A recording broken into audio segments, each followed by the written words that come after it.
أعوذ بالله من الشيطان الرجيم بسم الله الرحمن الرحيم يوم ترى المؤمنين والمؤمنات يسعى نورهم بين أيديهم وبأيمانهم بشراكم اليوم جنات تجري من تحتها الأنهار خالدين فيها ذلك هو الفوز العظيم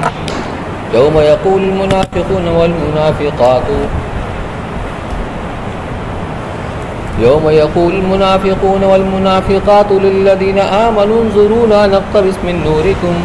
قيل ارجعوا وراءكم فالتمسوا نورا فضرب بينهم بسور له باب باطنه فيه الرحمة وظاهره من قبله العذاب ينادونهم ألم نكن معكم قالوا بلى ولكنكم فتنتم أنفسكم وتربصتم وارتبتم وغرتكم الأماني حتى جاء أمر الله وغركم بالله الغرور فاليوم لا يؤخذ منكم فدية ولا من الذين كفروا مأواكم النار هي مولاكم وبئس المصير صدق الله العلي العظيم يوم ترى المؤمنين والمؤمنات يسعى نورهم بين أيديهم وبأيمانهم جس دن تو دیکھے ایمان والے مردوں کو اور ایمان والی عورتوں کو کہ دوڑتی ہوئی چلتی ہے ان کی روشنی ان کے آگے اور ان کے داہنے بشراکم اليوم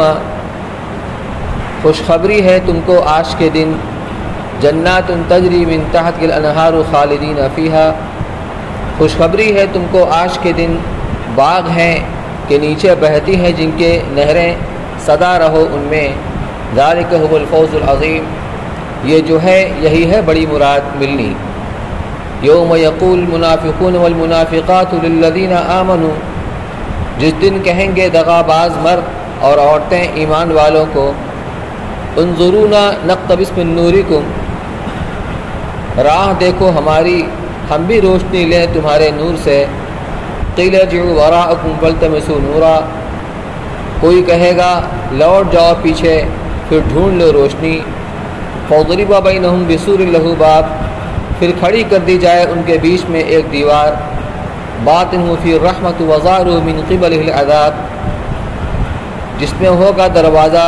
اس کے اندر رحمت ہوگی اور باہر کی طرف عذاب ینادونہم الم نکن معکم یہ ان کو پکاریں گے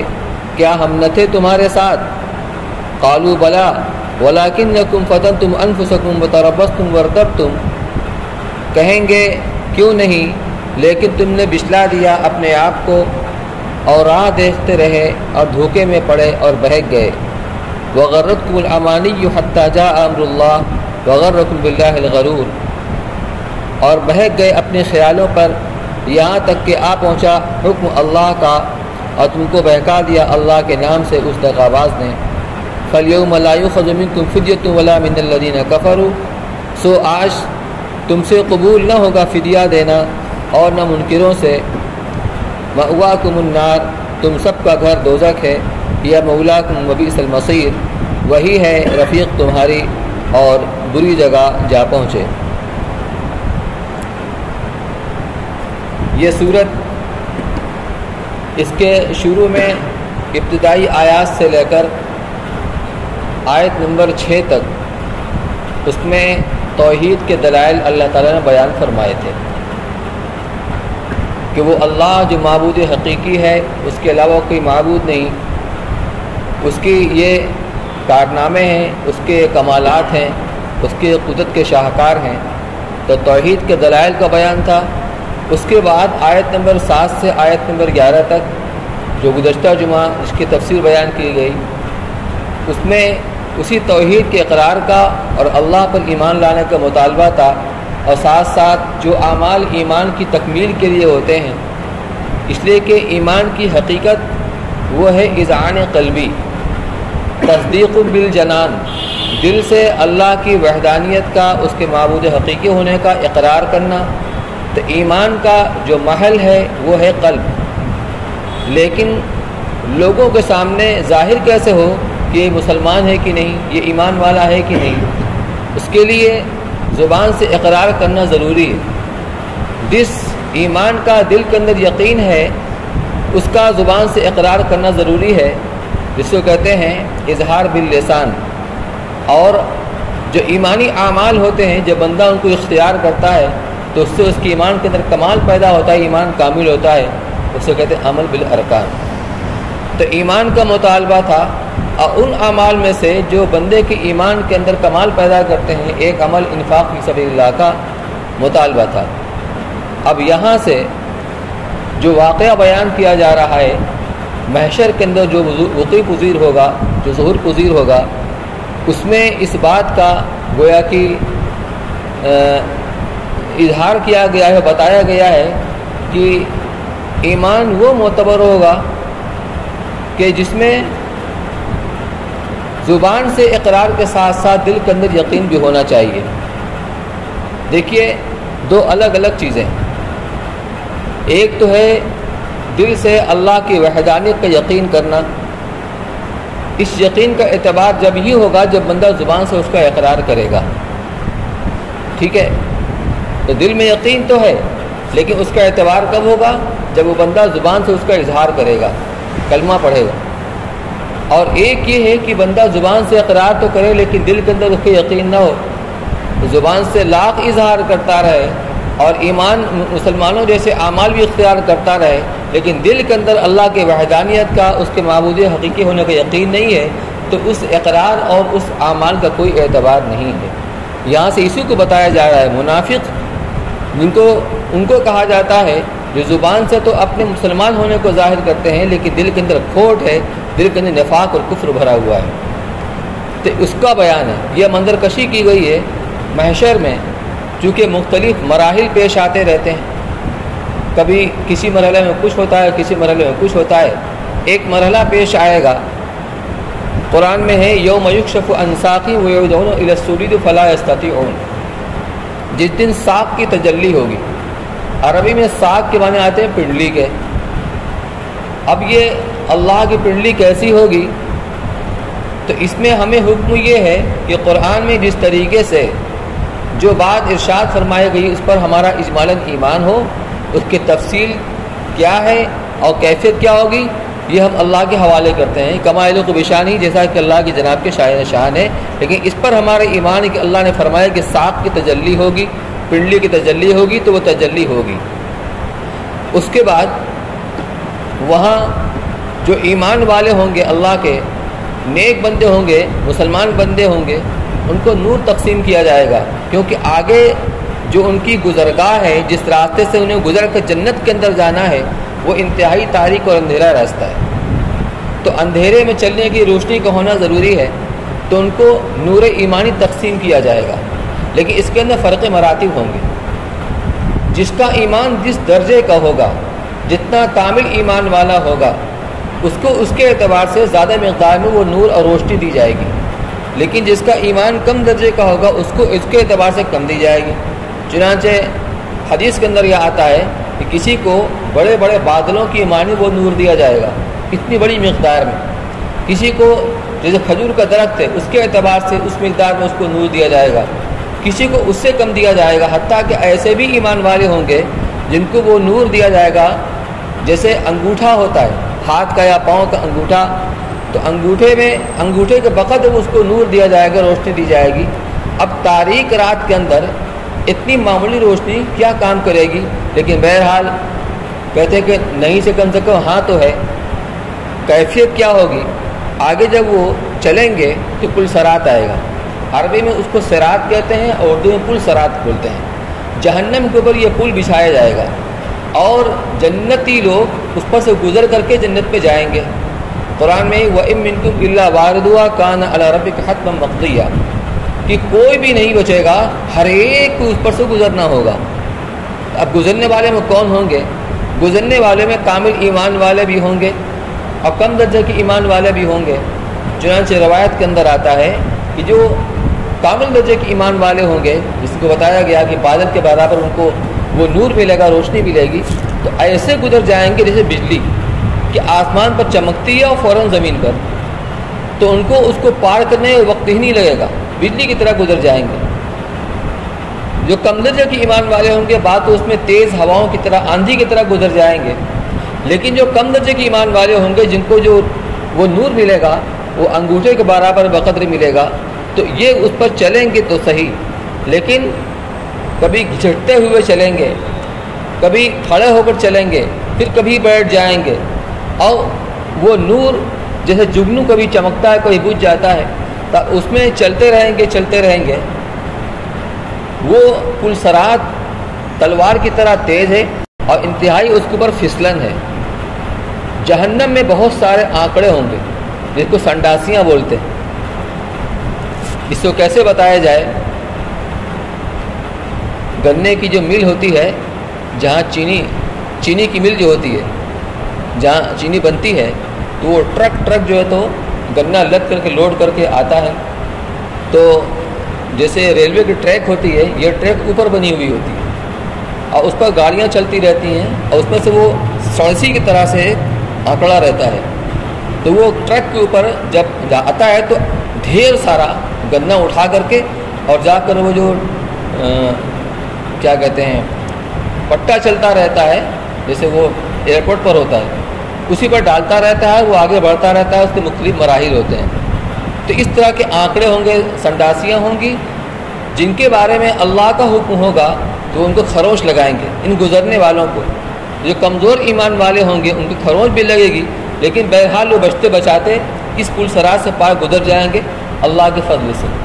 لیکن جن کے بارے میں طے ہوا کہ ان کو اپنے گناہوں کی سزا بھگت کر جنت میں جانا ہے، تو ان کو وہ کھینچ کے جہنم میں گرا دیں گے۔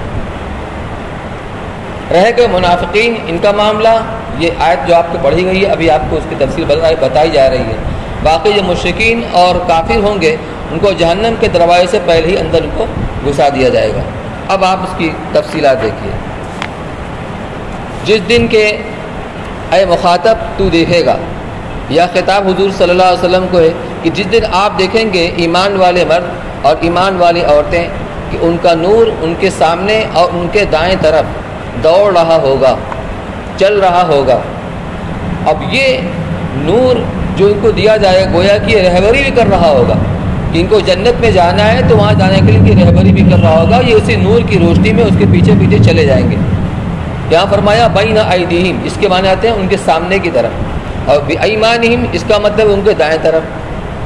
حالانکہ روشنی جب ہوتی ہے تو اس کا اثر جتنا دائیں طرف ہوتا ہے اتنا بائیں طرف بھی ہوتا ہے، چنانچہ بعض روایت سے معلوم ہوتا ہے کہ وہ روشنی بائیں طرف بھی ہوگی، لیکن یہاں ایمان کا جو ذکر کیا ہے خاص طور سے یمین کی جمع، یمین کی معنی دائنا، دائنے ہاتھ کی یمین کہتے ہیں، تو گویا اس بات کی طرف اشارہ ہے یا اس کی علامت ہوگی کہ یہ لوگ اصحاب الیمین ہیں، دائیں ہاتھ والے ہیں۔ تو قیامت میں جب نامہ اعمال کو اس طریقے سے اڑایا جائے گا تو وہ نامہ اعمال جو جنتی لوگ ہوں گے ان کے دائنے ہاتھ میں ملے گا، جو جہنمی ہوں گے ان کو بائیں ہاتھ میں ملے گا۔ تو گویا اس کی خصوصیت جو ایمان کا ذکر کیا گیا دائیں طرف، تو گویا کہ اس اشارہ کرنا ہے کہ یہ دائیں ہاتھ والے ہوں گے۔ بشراکم الیوم، ان سے کہا جائے گا آج بشارت قبول کر لو، آج کے دن جنات، ایسے باغات کی تجری من تحت الانہار خالدین فیہا، جن کے نیچے سے نہریں جاری ہوں گی اور رہیں گے یہ اس میں ہمیشہ ہمیش۔ ذالک هو الفوز العظیم، یہی ہے بڑی کامیابی، یہی تو کامیابی ہے۔ فمن زحزح عن النار وادخل الجنۃ فقد فاز، جو جہنم سے بچا کر جنت میں داخل کر دیا گیا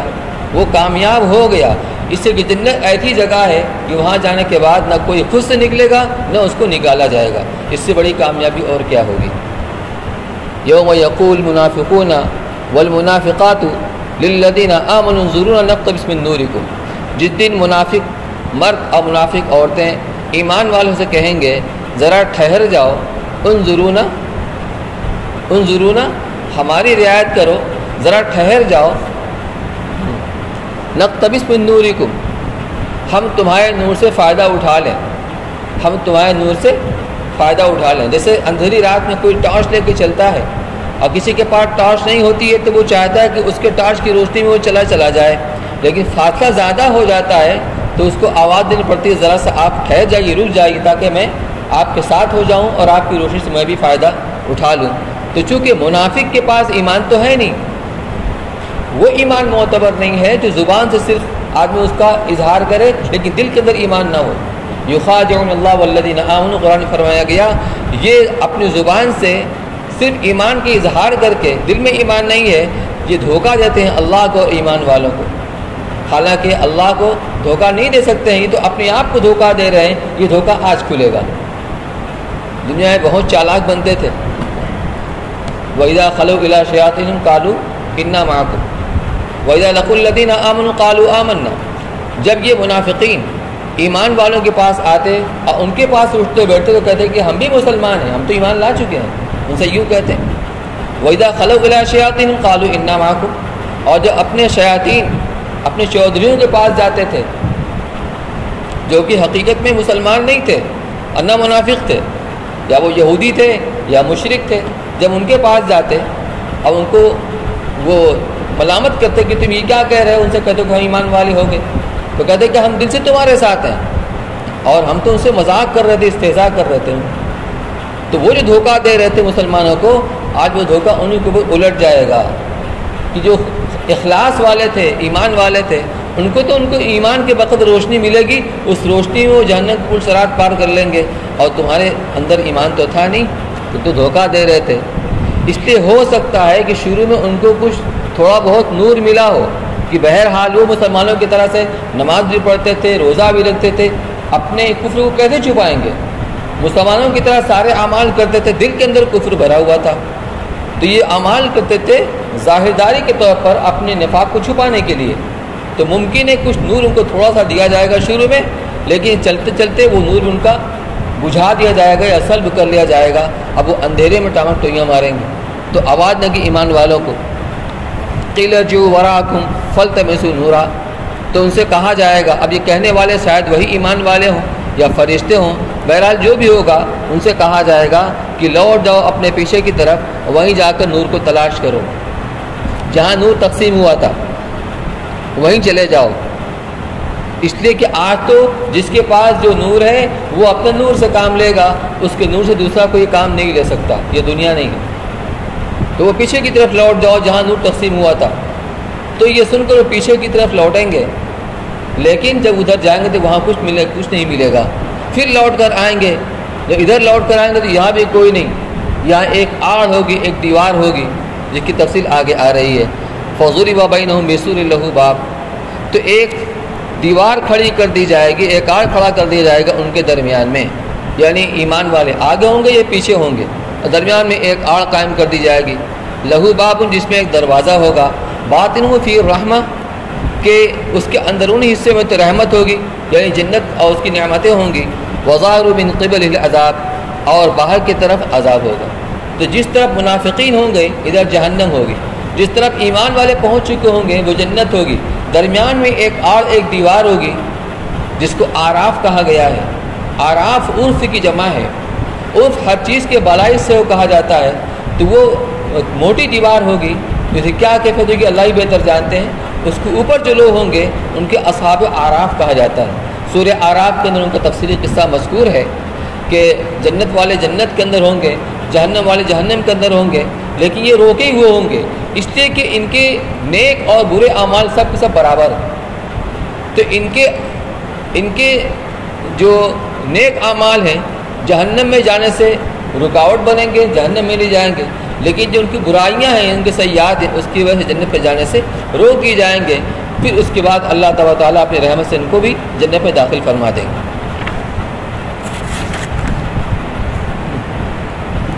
اس دن سے مراد قیامت کا دن ہے، اور یہ نور عطا ہونے کا معاملہ پل صراط پر چلنے سے کچھ پہلے پیش آئے گا۔ اس کی تفصیل ایک حدیث میں ہے جو حضرت ابو امامہ باہلی رضی اللہ عنہ سے مروی ہے۔ ابن کثیر نے اس کو بحوالہ ابن ابی حاتم نقل کیا ہے۔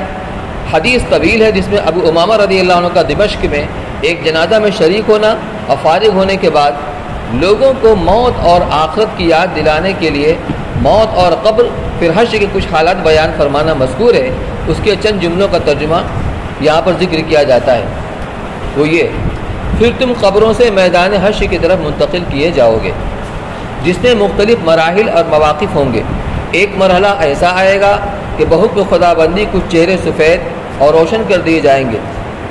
اور کچھ چہرے کالے سیاہ کر دیے جائیں گے۔ پھر ایک مرحلہ ایسا آئے گا کہ میدان حشر میں جمع ہونے والے سب لوگوں پر، جن میں مومن و کافر سب ہوں گے، ایک شدید ظلمت اور اندھیری طاری ہو جائے گی کسی کو کچھ نظر نہ آئے گا۔ اس کے بعد نور تقسیم کیا جائے گا، ہر مومن کو نور عطا کیا جائے گا۔ ابن ابی حاتم ہی کی دوسری روایت میں حضرت عبداللہ بن مسعود رضی اللہ عنہ سے منقول ہے کہ مومن میں یہ نور بقدر ان کے اعمال کے تقسیم ہوگا۔ کسی کا نور مثل پہاڑ کے، کسی کا کھجور کے درخت کے مثل، کسی کا قامت انسانی کے برابر ہوگا، یعنی انسانی قد کے۔ سب سے کم نور اس شخص کا ہوگا جس کے صرف انگوٹھے میں نور ہوگا، اور وہ بھی کبھی روشن ہو جائے گا، کبھی بجھ جائے گا۔ پھر حضرت ابو امامہ باہلی رضی اللہ تعالیٰ نے فرمایا کہ منافقین اور کفار کو کوئی نور نہ دیا جائے گا، اور فرمایا کہ اسی واقعے کو قرآن کریم نے ایک مثال کے عنوان سے اس آیت میں یہ بیان فرمایا ہے، او کا ظلمات فی بحر لجی یغشاہ موج من فوق سحاب ظلمات بعضها فوق بعض اذا اخرج یدہ لم یکد یراہا ومن لم یجعل اللہ لہ نور فما لہ من نور۔ یعنی یہ غالباً سورہ نور کے اندر فرمایا گیا کہ ان کی مثال جو ہے کافروں کی، منافقوں کی، کہ جیسے ظلمات فی بحر لجی، گہرا سمندر، تو سمندر کی گہرائی میں جب آدمی چلا جاتا ہے تو وہ گہرائی کی وجہ سے اس کے اندر تاریکی ہوتی ہے۔ پھر یغشاہ موج من فوق موج، پھر اس کے اوپر جب موجیں جو ہوتی ہیں اس کی الگ ایک اندھیری اور تاریکی ہوتی ہے، پھر اس کے اوپر بادل، گویا سورج کی روشنی اندر نہیں پہنچتی ہے، تو تاریکی در تاریکی، تو یہ تاریکی کے اندر ہوں گے۔ اس کی مثال سے اس آیت کے اندر سمجھایا گیا ہے۔ حضرت ابو امامہ باہلی رضی اللہ عنہ کی اس حدیث سے معلوم ہوا کہ جس موقف میں ظلمت شدیدہ کے بعد حق تعالیٰ کی طرف سے مومن مردوں اور مومن عورتوں میں نور تقسیم ہوگا، اسی وقت سے کافر اور منافق اس نور سے محروم رہیں گے، ان کو کسی قسم کا نور ملے ہی گا نہیں۔ مگر طبرانی نے حضرت ابن عباس رضی اللہ عنہ سے ایک مرفوع روایت یہ نقل کی ہے کہ رسول اللہ صلی اللہ علیہ وسلم نے فرمایا کہ پلسرات کے پاس اللہ تعالیٰ ہر مومن کو نور عطا فرمائیں گے اور ہر منافق کو بھی، مگر جس وقت یہ پلسرات پر پہنچ جائیں گے تو منافقین کا نور سلب کر لیا جائے گا۔ گویا ان کے دھوکے کا جواب ہے جو ان کے اوپر الٹ دیا گیا۔ اس سے معلوم ہوا کہ منافقین کو بھی ابتدا میں نور دیا جائے گا، مگر پلسرات پر پہنچ کر یہ نور سلب ہو جائے گا۔ بہرحال خواہ ابتدائی سے ان کو نور نہ ملا ہو یا مل کر بجھ گیا ہو، اس وقت وہ مومنین سے درخواست کریں گے کہ ذرا ٹھہرو، ہم بھی تمہارے نور سے کچھ فائدہ اٹھا لیں، کیونکہ ہم دنیا میں بھی نماز، زکوٰۃ، حج، جہاد سب چیزوں میں تمہارے شریک رہا کرتے تھے۔ تو ان کو اس درخواست کا جواب نامنظوری کی شکل میں دیا جائے گا، جس کا بیان آگے آتا ہے۔ اور منافقین کی مناسب حال تو یہی ہے کہ پہلے ان کو بھی مسلمانوں کی طرح نور ملے، پھر اس کو سلب کر لیا جائے۔ جس طرح وہ دنیا میں خدا و رسول کو دھوکہ دینے کی ہی کوشش میں لگے رہے تھے، ان کے ساتھ قیامت میں معاملہ بھی ایسا ہی کیا جائے گا جیسے کسی کو دھوکہ دینے کے لیے کچھ روشنی دکھلا کر بجھا دی جائے۔ جیسا کہ ان کے بارے میں قرآن کا یہ ارشاد ہے، یخادعون اللہ وهو خادعهم، یعنی منافقین اللہ کو دھوکہ دینے کی کوشش کرتے ہیں اور اللہ ان کو دھوکہ دینے والا ہے۔ اللہ کو دھوکہ دینے کا مطلب یہی ہے کہ ان کے دھوکے کو ان کے اوپر الٹ دیا جائے گا۔ امام بغوی رحمۃ اللہ علیہ نے فرمایا کہ اس دھوکہ سے یہی مراد ہے کہ پہلے نور دے دیا جائے گا، مگر عین اس وقت جب نور کی ضرورت ہوگی سلب کر لیا جائے گا، اور یہی وہ وقت ہوگا جب کہ مومین کو بھی یہ اندیشہ لگ جائے گا کہ کہیں ہمارا نور بھی سلب نہ ہو جائے، اس لیے وہ اللہ تعالیٰ سے دعا کریں گے کہ ہمارے نور کو آخر تک پورا کر دیجئے، جس کا ذکر اس آیت میں ہے، یوم لا یخزی اللہ النبی والذین آمنوا معہ نورہم یسعی بین ایدیہم وبایمانہم یقولون ربنا اتمم لنا نورنا، اے ہمارے پروردگار ہمارے نور کو مکمل کر دیجئے۔ تو یہ اس کی تفصیلات ہیں۔ آگے فرمایا کہ جب یہ فریاد کریں گے مسلمانوں سے کہ ذرا ہمارا انتظار کر لو، ٹھہر جاؤ، ہم بھی تمہارے نور سے فائدہ اٹھا لیں، تو کہا جائے گا اپنے پیچھے کی طرف لوٹ جاؤ، وہیں جا کر نور کو تلاش کرو۔ تو جب وہ پیچھے کی طرف جائیں گے تو وہاں کچھ نہیں ملے گا، پھر آگے آئیں گے ان مسلمانوں کو تلاش کرنے کے لیے، ان سے نور سے فائدہ اٹھانے کے لیے، تو ان کے درمیان میں ایک دیوار قائم کر دی جائے گی، کھڑی کر دی جائے گی، جس میں ایک دروازہ ہوگا، جس کے اندر کی طرف اس طرف مومن ہوں گے، رحمت یعنی جنت ہوگی، اور اس کے باہری طرف عذاب ہوگا یعنی جہنم ہوگی۔ ینادونہم الم نکن معکم، اب جب وہ ان کے قریب نہیں پہنچ سکیں گے تو دور ہی سے انہیں پکاریں گے، الم نکن معکم، کیا ہم تمہارے ساتھ نہیں تھے؟ دنیا میں ہم تمہارے ساتھ ساتھ نماز بھی پڑھتے تھے، روزہ بھی رکھتے تھے، جہاد بھی کرتے تھے، دین کے بہت سارے کام کرتے تھے، تو آج تم ہم سے الگ کیوں ہو رہے ہو؟ آج ہمیں اپنے ساتھ رکھو۔ قالوا بلا، تو وہ مسلمان، وہ ایمان والے ان کے جواب میں کہیں گے، یا جو بھی اللہ کی طرف سے ان کو جواب دے گا وہ کہے گا کیوں نہیں، ساتھ تو ضرور تھے، اس کا ہمیں انکار نہیں ہے، لیکن ظاہری طور پر دل سے ساتھ نہیں تھے۔ بلا ولکنکم فتنتم انفسکم، لیکن تم نے اپنے آپ کو نفاق کے فتنے کے اندر مبتلا کر لیا تھا، نفاق کے فتنے میں ڈال لیا تھا۔ وتربصتم، اور تم منتظر رہا کرتے تھے، ہر وقت اللہ کے رسول صلی اللہ علیہ وسلم مسلمانوں کے اوپر کوئی آفت آ جائے، یہ پریشان ہو جائیں، اس سے وہ خوش ہوتے تھے، کیونکہ دل سے ان کے ساتھ تو تھے نہیں، تو تم آفت سماوی اور حادثات کے منتظر رہا کرتے تھے، تم حادثات کے مسلمان شکار ہو جائیں۔ وتربصتم، تم راہ دیکھتے رہے، یعنی اس بات کے منتظر رہا کرتے تھے۔ ورتبتم، اور تم شک کے اندر ہی پڑے رہے، تمہیں اس ایمان کے اور دین اسلام کے بارے میں کبھی یقین نہیں ہوا، کبھی بصیرت نہیں ہوئی، ہمیشہ تم شک کے اندر پڑے رہے۔ وغرتکم الامانی، اور تم اپنی جو خواہشات ہیں، جھوٹی تمناؤں کے اندر، اس نے تمہیں دھوکے میں ڈال رکھا تھا کہ ہمارا دین برحق ہے اور یہ دین اسلام، اس کے بارے میں تم شک و شبہ کے اندر پڑے رہے۔ حتی جاء امر اللہ، یہاں تک کہ اللہ کا حکم آ پہنچا۔ یہاں امر اللہ سے مراد کیا ہے؟ موت، اللہ تعالیٰ کی ان کی موت کا فیصلہ آ پہنچا۔ وغرکم باللہ الغرور، اور تم کو دھوکے باز شیطان نے اللہ کے ساتھ دھوکے میں ڈال رکھا تھا کہ تم یہی تمنائیں کرتے رہے کہ اللہ تعالیٰ ہمیں عذاب نہیں دیں گے۔ فَالْيَوْمَ لَا يُؤْخَذُ مِنْكُمْ فِدْيَةٌ وَلَا مِنَ الَّذِينَ كَفَرُوا، تو آج کے دن، یعنی جو آج بدلہ کا دن ہے، قیامت کا دن ہے، آج کے دن تم سے نہ تو کوئی فدیہ لیا جائے گا۔ فدیہ اسے کہتے ہیں کہ آدمی کو سزا سے بری کرنے کے لیے اس کا کوئی عوض، کوئی مالی فدیہ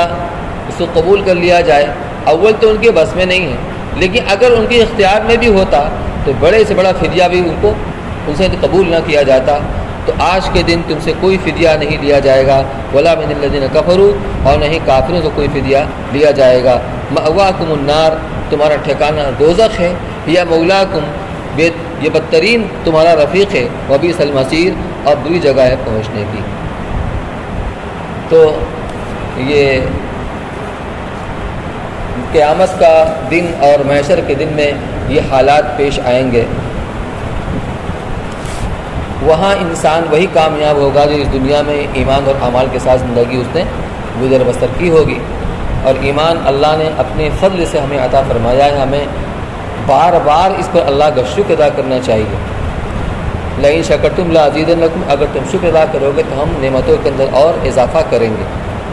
اور اللہ سے توفیق مانگنی چاہیے۔ تو ایمان کا ملنا بھی اور اعمال کرنا بھی اللہ کی توفیق سے ہوتا ہے۔ توفیق اسے ملتی ہے جس کے اندر طلب پائی جاتی ہے۔ اس لیے ہم جس حال میں بھی ہیں، جیسے بھی ہیں، ایمان کے اعتبار سے ناقص ہے، کمزور ہیں، عمل ہمارے ٹوٹے پھوٹے ہیں، وہ بھی اللہ کی توفیق سے ہو رہے ہیں۔ اس لیے جو ہو رہا ہے اس کو اللہ کا شکر ادا کیا جائے، اور آگے اللہ سے اچھے اعمال کی اور ایمان، حقیقت والے ایمان کے اللہ سے توفیق مانگی جائے، جو اللہ کی توفیق کے بغیر حاصل نہیں ہو سکتا۔